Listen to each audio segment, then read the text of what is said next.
Welcome to today's episode, Global Citizen Life. And today we are speaking with the amazing Simon Ladder. Thank you for joining us today. Hi, thank you so much for having me, Sally. Well, a little while ago, just before we started recording, we were talking about the importance of generating leads and having systems in place to do that, because unfortunately, there's a lot of business owners that kind of go through, that feast and famine roller coaster ride with business. So tell everybody a little bit about what you're doing and how you're helping and how these systems can help them avoid that roller coaster ride. Okay, great. Well, first of all, thank you, Sally, for having me on again. I had the pleasure of being on your podcast last year, and it's an absolute privilege to be one of the very few that are invited back for a reprise. So thank you very much for having me again.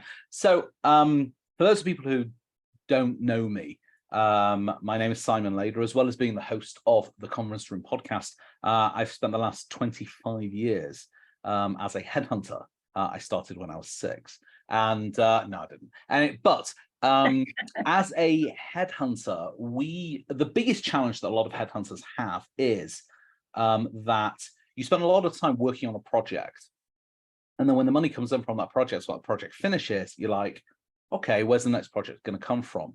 And so what we have spent a lot of time doing over the last, certainly, well, almost all of that 25 years, but certainly over the last 2 or 3 years post-COVID, has been systematizing the methods that we put into place for lead generation. That way, we always have a consistent and steady flow of leads coming into the business. Now, about 2.5 years ago, we started the podcast, which has been great. We've also been, and I've been out there guesting on other podcasts, and we've also been involved in Facebook groups and LinkedIn groups and email marketing. And we noticed that there was a clear path, a clear line to be drawn between the consistency of our lead generation efforts in any of those channels and how that translated into the actual leads that we developed. And surprise, surprise, if you don't do lead generation, you're not going to get leads. And if you do lead generation, you are going to get leads. And I know this sounds ridiculously obvious, but here is what a day in the life of most service providers, whether it's recruiters and headhunters, whether it's lawyers, attorneys, CPAs, whether it's coaches, consultants, content creators, whatever, anyone that's in any form of service or even product-led business. Here's what a day in the life normally looks like. They come in the morning and they either have a project to work on and they go, oh, thank God, I've got a project to work on. And they work on that project, or they haven't. And if they haven't, they go, oh, geez, I've got to start generating some leads then. And they generate some leads, and then a project comes in. They go, oh, thank God, I don't have to do any of that awful lead generation anymore. And I now can do some work. And here's the thing. Most people, in fact, almost everybody gets into the business that they do because they want to, surprise, surprise, actually do that thing. People get into being a lawyer because they want to practice law. People become a CPA because they want to practice accountancy. People want to coach and consult because they want to do coaching and consulting. What almost none of them want to do is sell it. And generating those leads, doing that sales and marketing very often is seen as the necessary evil. And the reason why they see it as a necessary evil is because nobody likes doing it. And the reason why nobody likes doing it is because they haven't found a way to do it that's enjoyable, that is manageable, and is predictable. Okay. What we've developed are a series of programs, a series of systems that enable people for less than 20-30 minutes a day to consistently have a throughput of high quality leads coming into their business. And here's the really cool thing. Every single thing that we talk to people about are things that we've road tested ourselves. There's nothing that we talk about that we haven't road tested either with Salisi Human Capital, my headhunting firm, or with the Conference Room podcast. So a lot of the techniques that we talk about when it comes to growing your audience is how we grew the conference room from 0 to being a top 0.5% podcast globally, or from Salisi Human Capital, my own, or I'm a co-founder of the organization. So none of this is stuff I happen to read in a book and I'm now teaching. None of this is this idea of, well, as long as I'm 2 pages ahead of the book, I can teach you what you know where you're up to. This is all stuff that is road tested, that is practiced, and we know because it's the Kool-Aid that we drink ourselves. And that's great. And what I really like about it is that you said it's only 20 to 30 minutes a day. Because as you said before, when we're on that roller coaster, then it's, oh, I need to find leads to run my business, and everybody needs leads. And then if you don't have a project or a client that you're working with, we sort of spend most of the day trying to do stuff. And if it's for me, sometimes it's a little chaotic. I'm like, I should do a little here and maybe do a little bit there and do a little bit there. And you're right, it's not a system. There's nothing in place. And so I spend a portion of the day kind of lazily going through stuff, and then being at the end of the day, was I productive? Did I really get anything done? Which I think with a good system, a lot less time, feeling more productive, and way better end results. You know, the best thing in the world is when you know that feeling when you wake up in the morning and, you know, when you're having your morning coffee, you turn on your, you turn on your laptop or you go into your phone and you look on your calendar and you see that there's a dozen high quality meetings that are already set up for you that day. Okay. And then you pop into your email and your email's got loads of inquiries that are coming in that either you or your VA or someone is then scheduling appointments for. That's the best feeling in the world, right? You know, the worst feeling in the world is when you've got calendar. Exactly an empty calendar, an inbox full of people trying to sell you stuff. Oh, yeah. And then what do? You go on LinkedIn looking for the next shiny object. You look on Facebook for some free content that you can download that's going to be the panacea that's going to answer all your ills. Okay.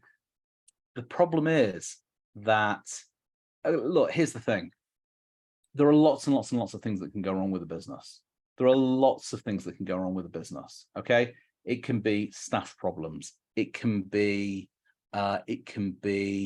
financial problems. It can be cash flow problems. It can be supply problems. There are lots and lots of things that can go wrong. Even things in your personal life that can happen that throw things off. Absolutely. Lots of things. If you just look at the business as a living entity, there are lots of things that can go wrong. Okay. I'm not kidding when I say good quality lead generation is the panacea. It's the medicine that can cure any ill within a business. Why? Because good quality leads lead to high quality clients, lead to high quality projects, lead directly to revenue. And at the end of the day, money cures all. There is no problem in a business that can't be solved by throwing money at it. It might not be the right way. All right. It might be an expensive way to solve it, but it will solve the problem. And solving the problem will buy you time. Think of, a lot of those problems, whether, as we said, a staffing issue, things like that. Like if we have more money, we can offer people more money to hire them. Or we have more options. We can hire, I don't want to say better people, but higher qualified people and things like that. People that are better fit in the business. Absolutely. Yeah, absolutely. Absolutely. And then when you talk about, well, maybe we're not getting the traction that we need. Okay. Generate more leads, earn more money, spend more on marketing. Okay. Right. Maybe we don't have, maybe the suppliers are squeezing us on margin. Fine. Generate more leads, earn more money. And then because you got more leads coming through, you can scale the amount of demand that you're getting, and therefore you can increase your supply and maybe negotiate better terms with your suppliers. There's always a solution to a problem where it's literally just throw more money at it. But if you haven't got the money, you can't do it. And you're not going to get the money without the sales, and you're not going to get the sales without the leads. Without the leads. So everything comes down to having good quality leads. And a consistent amount of good quality leads. I'll rephrase that then. Everything comes down to consistent, good quality leads. Yeah, high quality of consistent, a consistent pipeline of high quality leads. And here's the thing. Once you've got a consistent pipeline, you've now got predictable revenue, which means you can plan, which means that you can say, right, I know because every month we're getting, I don't know, X amount of leads.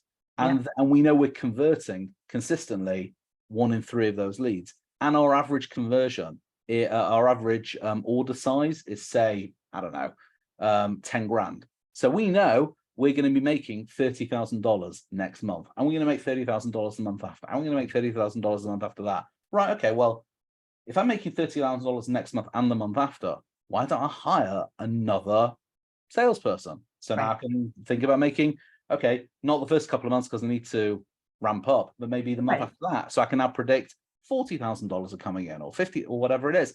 And you can start to predict. It all comes down to knowing what's coming in and having that consistency. Okay. And then, well, great, we've now got another sales guy, more revenues coming in. I can spend that on more marketing and just scaling the system that we have. So basically, all I'm doing, I've now got the machine built.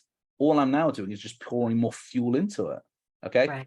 The biggest problem that people have is that because they don't have a consistency when it comes to lead generation, it's almost like having a machine.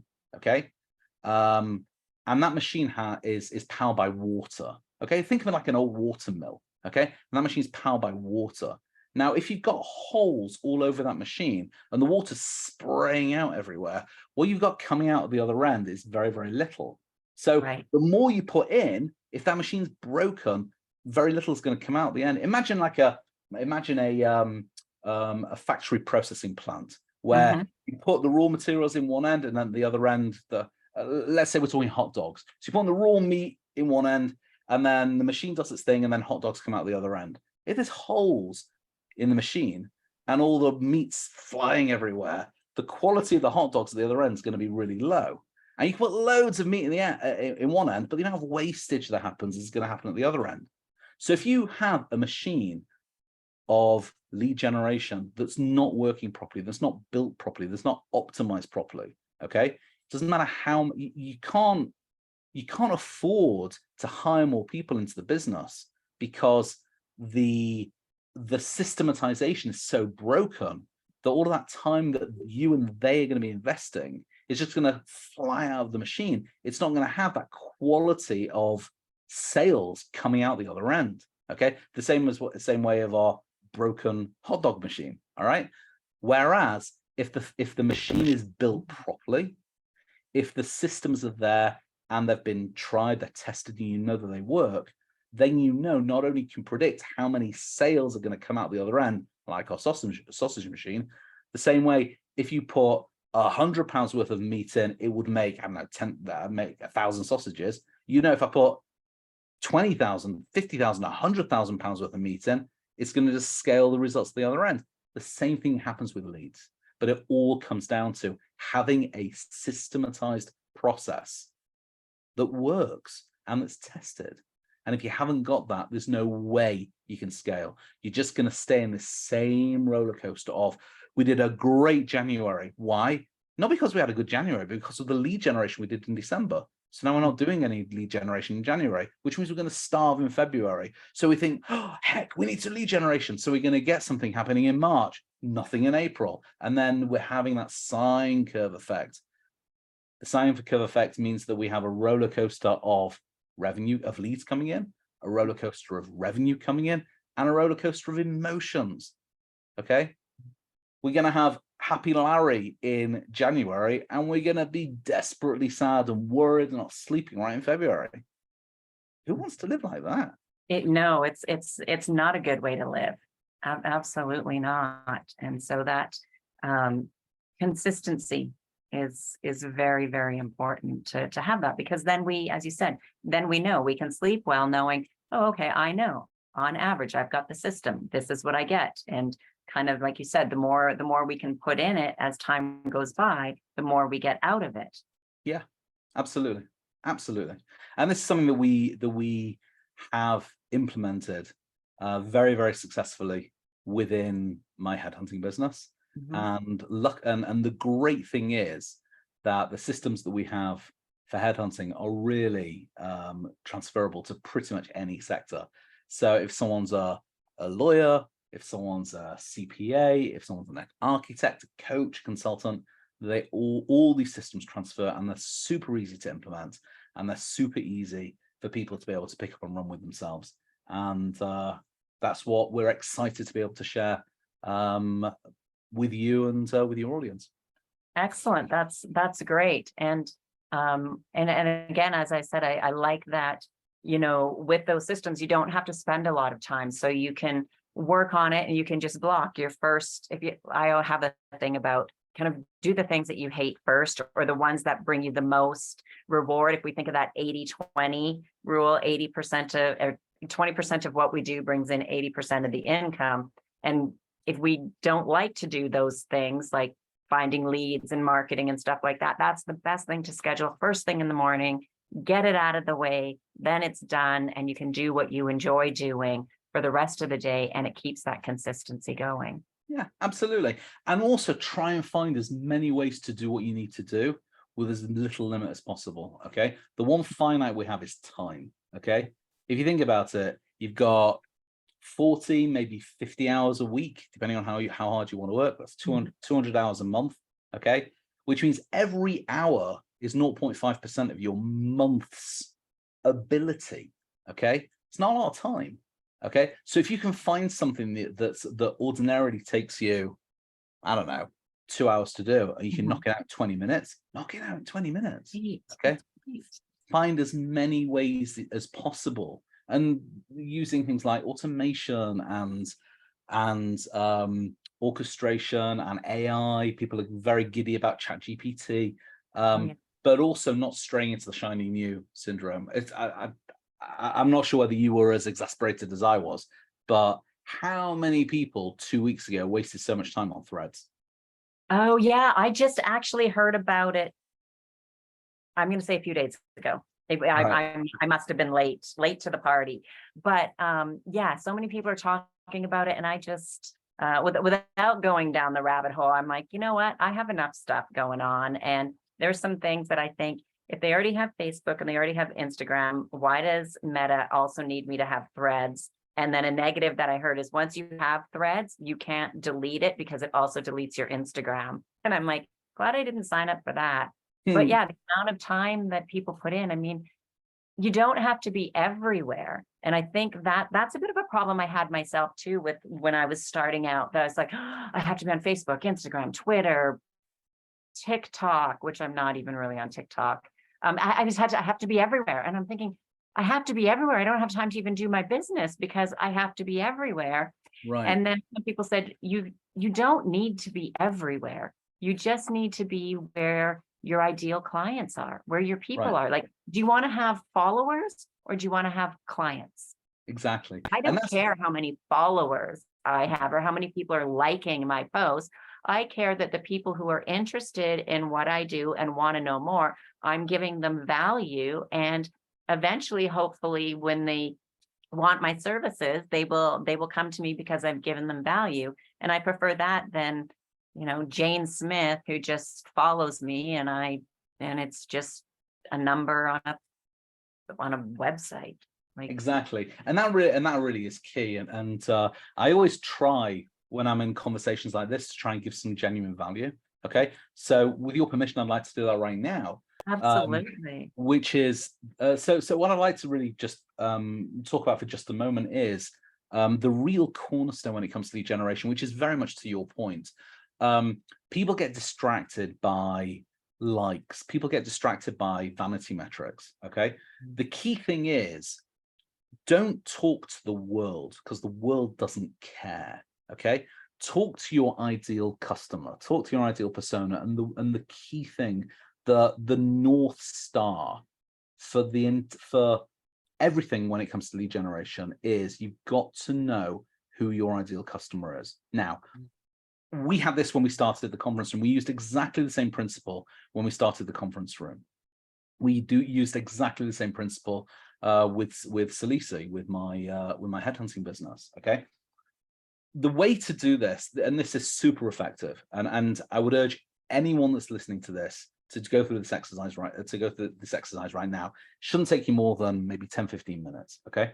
And this will really guide you when it comes to lead generation in any platform, social media, podcasting, cold calling, emails, it doesn't matter. This will be a guiding principle that will massively help you. Okay. Start off thinking about who your customer is. Okay. Now, a lot of people will go, well, I want to help women. All women, every woman. Okay. A woman in the Amazon, a woman that lives in a swanky apartment in an upscale neighborhood of New York. Someone that's a single mom on benefits. All women. Okay. You've got to think about niching down and niching down and niching down and niching down and niching down. Okay. People think the more people that I'm open to, the more appeal my offering is going to have, but it's actually the opposite. Okay.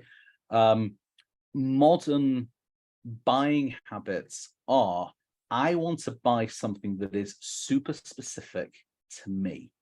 Okay. Now, you might think, well, that's going to be super restrictive. Well, it's not. And here's why. There are, 8 billion people on the planet? I think so. It's about that. Yeah. All right. So 1% of 8 billion people is 80 million people. 1% of that is 800,000 people. If I'm 18 million divided by 100 is 800,000. Okay. Divided by a 1% of that is 8,000. So if you put out to the entire world, right, that's a lot of people. All right. Right. 1% of 1% of 1%. Okay. So that's 1 over 1 with 6 zeros after it, or 1 millionth is 800, is still 8,000 people. Now, does your business need 8,000 clients? Probably not. Your business probably could do with 80 really good clients. So that's 1% of even that. All right. So if you are hyper targeted and say, right, I don't want everybody. I don't even want all women. I want women between 35 and 45 who are of this income bracket, that live in this geography, that have these specific challenges, that want to achieve these specific things, that these specific issues keep them up at night, that these are their hopes, dreams, motivations. They have these interests. They read these journals. They visit these websites. They hang out in these groups. Their tribe looks like this. That will start to niche down, niche down, niche down, niche down. And when you're talking to an audience of 1, when you can identify exactly who that individual is, and you talk solely to them, to that one individual, then that one individual will be loyal to your content, will listen to your podcast, will come and listen to you when you're on other people's podcasts, will start to get to know you, will like you, and then ultimately will trust you, and then will buy from you. They may not buy from you today, but when they are ready to do so, then they'll buy from you. And this is the second key principle of lead generation. Lead generation is recognizing that if you think about the iceberg effect, okay, the tip of the iceberg are people that are ready to buy now. The rest of the iceberg are people who may well want to buy from you when they are ready to do so, but they're not ready now. So you have to create a system that enables people to buy from you when they are ready, not when you are, when they are. Okay. Right. And sometimes, as you said already, like that's getting to like, know, and trust people, because there's a lot of fantastic people in the world who do a lot of great things, but there's also a lot of people who have bought in a course, done well with it, and now they're teaching people how to do that course or that thing. And it's may not get the same results. And so they don't know. And we are very aware of that now, that not everybody who claims to be as successful as they say they are really are, or know as much. And people are starting to become really more hesitant with who they're buying things from. And so you do need to build up that like, know, and trust over time. There'll be some people that'll be ready to buy right away. But as you build that up, I like that analogy of the iceberg. Those people are there. They just need a little bit more time to get to know you, to feel good with you, and then they'll be willing to buy. And sometimes, as you said, maybe it's just timing. They're listening, they like what you're saying, but they're just, for many reasons, just not quite ready yet to do that thing. Maybe they have to get a few other things in order first. Right, absolutely. And here's the thing. Imagine a world where Walmart didn't exist. There was no such thing as supermarkets. Okay. And all that happened was people rang on your doorbell with stuff and offered to sell it to you. And if you don't buy now, you never have the opportunity again. Do you want to buy cornflakes? Well, I don't need cornflakes. Okay. Or they're ringing on your doorbell in the middle of February offering to sell you sunblock. Well, that's great, but sun ain't shining right now. Okay. So very often we have the mindset of we are door-to-door salespeople. Okay. We go to a door, we ring on the bell and say, here's my stuff. Can I sell it to you, please? But if people aren't in a position or in the mindset, or even however much they know you, however much they like you, they may even trust you. But if they're not ready to buy now, doesn't matter. They're not going to buy. And I think 93% of sales calls, even successful sales calls, 93% of sales calls fail because the buyer isn't ready to buy. The seller's more than ready to sell, but the buyer's not ready to buy. So the second principle, once you have established who your audience of one is, and you are absolutely nailed, focused on what you are selling to them, and sorry, not what you're selling to them, the value you're providing to them, I should say, then principle number 2 is you have to have a follow-up process where you remain top of mind, you remain of value, so that when they are ready to buy, you can sell to the other 93%. Otherwise, you're only selling to less than 1/10 of your market. Right.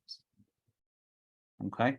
So those are 2 absolutely key principles that anyone can put into place right now. Okay. Number 1, really figure out who your ideal client is. Okay, who your ideal customer is, and tune all of your social media, your marketing, your content. Absolutely talk to that one individual. I've got to tell you, when we were doing this for the conference room, we gave our ideal listener a name, George. I was just going to ask that. It's I've heard lots to give your ideal client a name, and you talk to that for Jessica, Absolutely. Mike, Steve, whoever it is. Yeah, and in fact, part of what we do, what we do in coaching our clients is clients that have the want to launch podcasts as a way to generate leads. We've got huge amounts of content on that, specifically how to do that, and we talk about, you don't have listeners, you have a listener. We use the singular. Okay, your ideal listener, your ideal customer, your ideal client. Nobody has ideal clients because you don't want to have more than one persona. Okay. Hey, you may well attract others. You know, a really good client persona is like a magnet that can attract more from outside, but you're not targeting them. Okay. Sally, your ideal client may be a specific type of person, but if somebody else that wasn't quite what you were aiming at came in and said, I've got this kind of problem, here's some of my money, can you solve it for me? Of course you're going to say yes, but that's not who you're going to be aiming at, because it dilutes it dilutes your marketing. And then what it will mean is the people that you are focusing on helping may not be as attracted to you, because they'll think, Sally's not really talking to me. Yeah, some of her stuff is good, but a little vague, or not 100% on other stuff. So. How many times have we both looked at landing pages and they've gone, are you a this or a that? Are you a this or a that?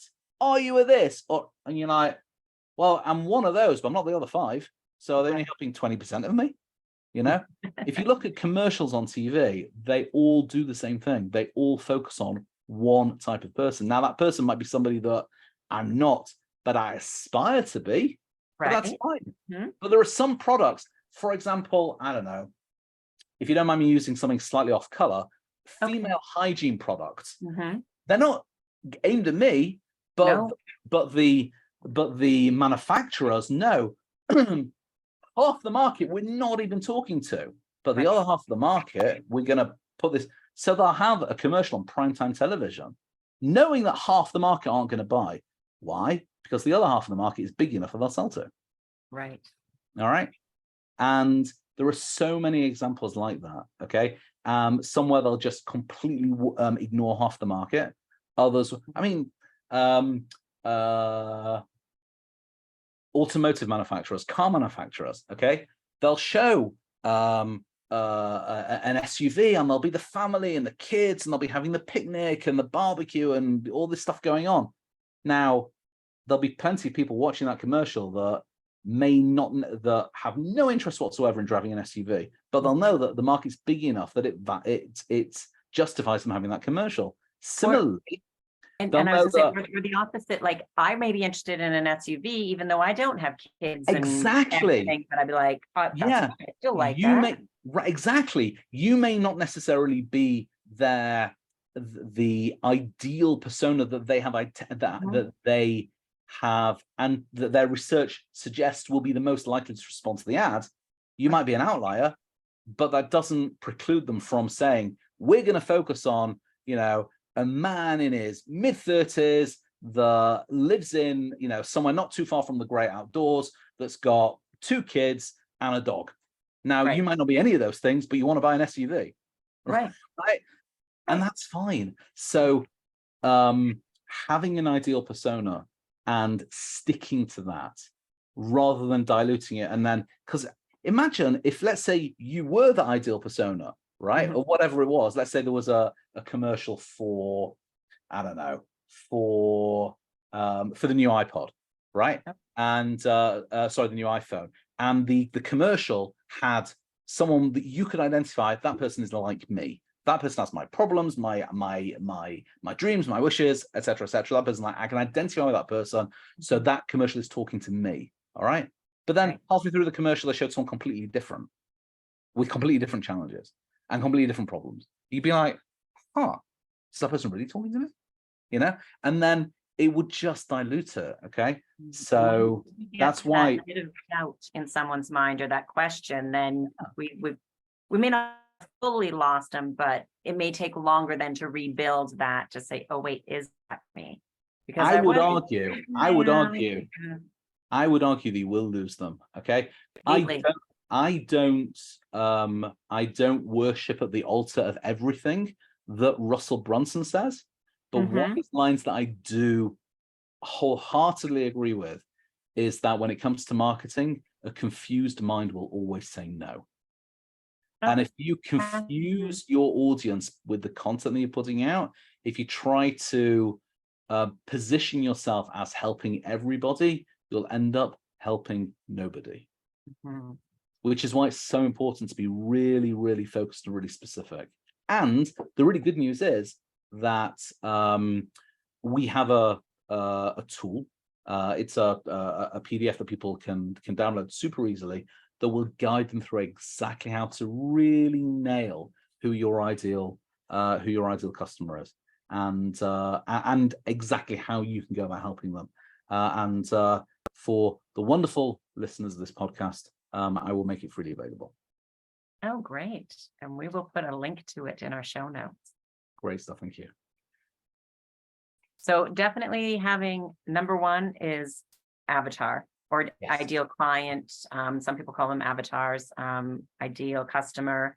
We really need to know who that is. And number 2 was having a follow-up process. Okay. And for some people, there are a number of different ways to do this. Okay. For some people, it can be follow me on LinkedIn, follow me on Facebook. For some people, it could be listen to my podcast. Okay. Or follow me on Instagram or whatever. Right. I do feel, though, that the best way to do this is to have people in your email list and consistently communicate with your audience and provide them with value. Always provide them with value. Okay.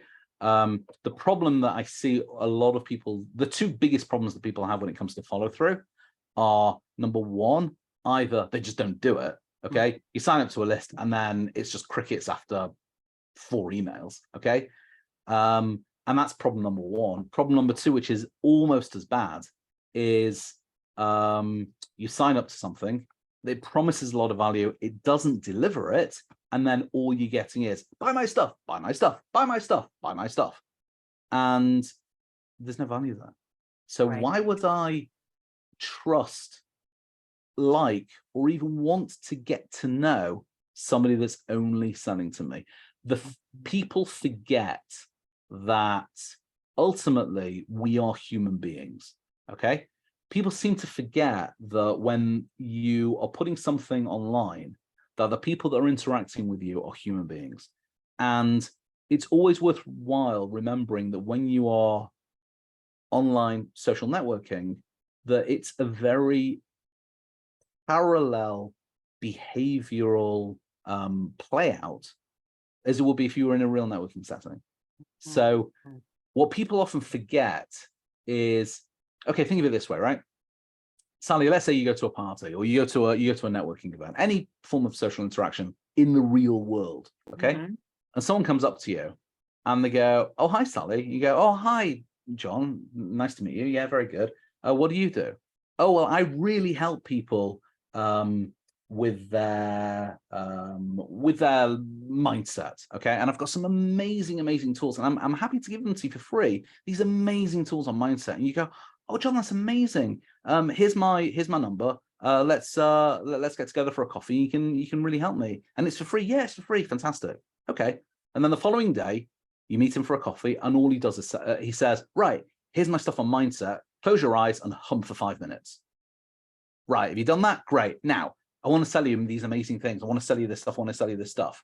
And you go, well, I don't know, John. It's not really for me. Okay, fine, no problem. I'll call you tomorrow. Hey, Sally, it's John. Can I sell you more stuff?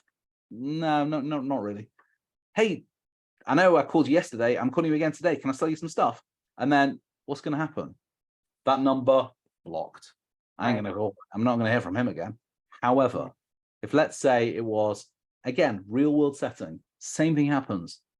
Yeah, so I'm meeting you for that coffee, mindset. Yeah, okay. And he talks to you for an hour, goes through exercises, goes through analysis, and you come and you go, oh my goodness, that guy was awesome. And then a couple of days later, you get a call. Hey, Sally, it's John. Just checking in. How was the thing? Did you get any benefit from what we talked about a couple of days ago at that coffee? Yeah. Oh, yeah, that was really good. Okay, great. Well, actually, I was reading an article a couple of days ago about the very thing that you and I were talking about. Do you mind if I just send you a link to it? Sure. And then you think, God, this guy's great. And then a few days later, hey, Sally, did you read that article? Yeah. What did you think of it? Oh, I thought it was really good. Oh, amazing. Well, actually, I found this. I've been working on this tool that's really going to help people with their mindset and kind of putting their emotions in check. And can I send you a copy of it? That's amazing. Yeah, thank you. And all he's doing is providing value. Okay. Then a few days later, Sally, I'm running a conference in a couple of weeks that I think, super small, only 10 people coming. I'd like to offer you a ticket because we've been hanging out. Normally it's $400. I can give you a discount for like $100. You in? What are you going to say? You may not say yes, but you're very unlikely to be offended by the idea. Right. And there is a good possibility I could say yes. Right. Because you've built up that value. He's built up that value. You've built up that trust. This is a guy who's coming to you, and every time the phone rings and you see it's John, you're like, hey, this is a call I'll take. Now, when we put that into an email setting, for some reason, people just bombard with, first of all, they the amount of, this just drives me insane. And I'm sure you have the same thing. All right. How many times have you signed up on a landing page to download something that promises so much, and when you download it, it's delivered so little? It drives me insane when that happens. Right? And then the worst is I've done that, and there was one, and I ended up unsubscribing. Like, I did like the stuff, but it was every day was my program. And I don't know, this individual must have had them. I don't even know how many programs every single day. And then sometimes I swear their VA or their assistant or somebody also emailed me. I was getting probably 3 emails a day, and at least 2 of those 3 were buy this system product. Straight to junk, And straight I'm to just spam. like, you know what? I've bought stuff Unsubscribe. from this person before. And it's good, but I was like, okay, yeah, you're just overwhelming me with just like too much stuff. Like I'm not even interested anymore. It's like, dude, I It get just it. You're seemed trying to like, sell. It's yeah, fine. like, and I just thought, no, I would potential buy something again, but I don't want you in my inbox 3 times a day trying to sell me stuff. I've got a business, and even if I was buying that stuff is supposed to be teaching me how to do things. But if you keep emailing me, wanting me to buy more stuff, how am I actually going to do the things that I've bought from you to try to do? Exactly. And here's the and this really is point number 3, okay, which is when you're creating and building that follow-up system, make sure that the lead magnet, the bribe, if you like, is providing more value than it promises. Okay, so don't do the clickbait thing of this is going to be the most amazing thing you can ever have. It's amazing, it's wonderful, and then they download it and they're like, is that it? Much better would be, do you want to know the 3 most important things when it comes to lead generation? Click here and you'll get my 2-page summary, right? And they go, okay, the 3 things, okay. They get the 2-page summary, and then page 4 is a boatload of bonuses, and they go, wow, this is really good. And then at the bottom of page 4 is, if you want even more really, really cool stuff, click here and you'll join my Facebook group, or you'll join my, and they're like, yeah, all right, because you're over delivering. And then in the Facebook group, it says something like, by the way, look out for an email that's going to come in, sometime tomorrow with even more value. Of course, I'm going to open that email, And then if I'm receiving an email every couple of days, maybe every day is appropriate, but every couple of days, or every 3 or 4 days, and it's like, here's some more value, here's some more value, here's some more value, and it's value, value, value, value, value, and then email maybe number 5 or 6 is, by the way, if you want some really, really cool stuff, here's a program that we're selling. Who wouldn't at least consider buying it? Right. Okay.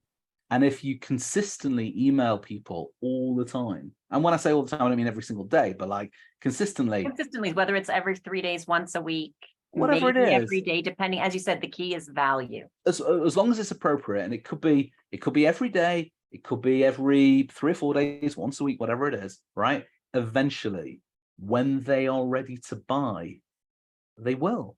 As long as the value that you're delivering is consistent, as long as the messaging is aligned to who they are, and if you've done what we talked about earlier about making sure you've got an ideal customer, and you know exactly who that is, then then they will buy because they are ready to. That way, you're now accessing that other 93%. You're not reducing yourself, restricting yourself, just that 7% of the iceberg that's above the water. Okay, so just to recap, number 1, have an ideal customer and know exactly who that is. And if you're not sure how to do it, I'm happy to provide you and everyone that's listening to this with a guide that can help them do that. Number 2, make sure you're accessing all of that 93% that's under the water with a follow-up. Okay. And number 3, make sure that you're providing consistent value in whether it's your online presence through social media, whether it's email, whatever it is, but make sure you're consistently providing value. Don't forget to sell, but don't only sell. Make sure you're providing a lot more value. The rule of thumb people typically give, and it's like anything, all rules of thumb are, it depends how big your thumbs are, right? But for most people, they say for every 3 emails of value, do 1 email of sales. Okay. Somebody who I'm a huge fan of, she's been on my podcast twice, is Liz.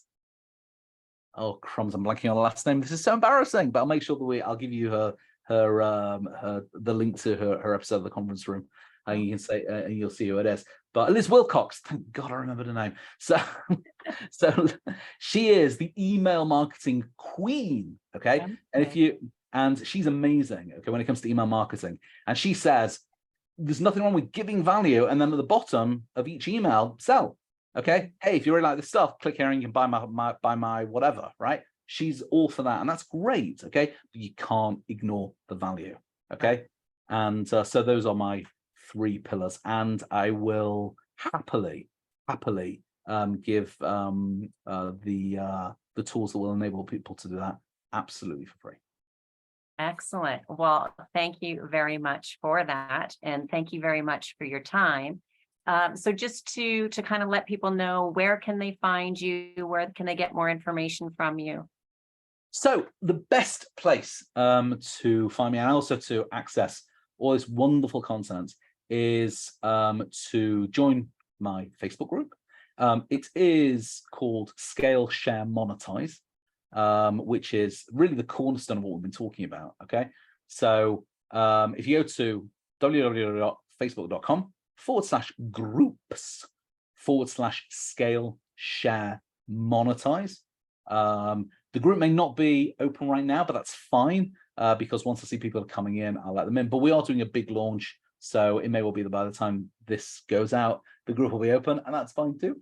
But yeah, come in, and we'd love to have you. And when you come in, you'll be able to access that free content, and it's right there for you. So facebook.com/groups/scale, share, monetize. And for the people thinking that because of my accent I spell monetize differently, I really don't. It's MONETIZE, monetize.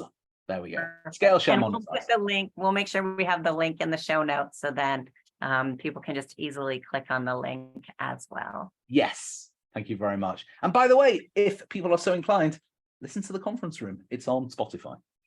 And perfect, we will. And we'll also add that link, because I'm sure there's lots of valuable information with that podcast. Thank you. So again, Simon, thank you very much for your time. I know our listeners got a lot of valuable information, and I'm sure some of them will be in touch with you.